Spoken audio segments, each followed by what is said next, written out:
Julyetka yasashni o'rganamiz. Bizga kerak bo'ladi metr, fyuren sim va ingichka sim ham kerak bo'ladi bir-biriga ulash uchun. 50 cm kesib olganimizdan so'ng biz tepa qismidagi mayda simlarini kesib olamiz. Xohlagan balandlikda tumalog'ini qilib olasiz. Men kerakli hajmida kesib oldim. O'rtancha qilib o'zingiz qo'yib kesa olasiz. Hammaga har xil. Va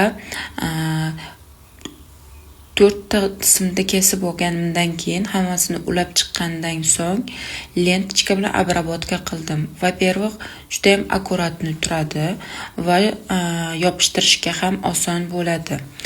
Полностью обработка qilib bo'lganimdan so'ng setочный material olib 2 qavat qildim. Sal qattiqroq va yaxshiroq turadi.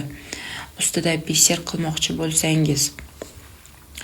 Olib yopishtirib chiqqanimdan so'ng qachicha bilan akkuratni kesib oldim chetlarini.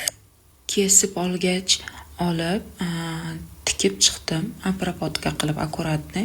Prosta nega men videoga olmadim? Videoni sal qisqaroq qilmoqchi edim. Tikib chiqqaningizdan keyin во-первых, o'zingizga ishonch ko'proq bo'ladi, что mustahkamligiga.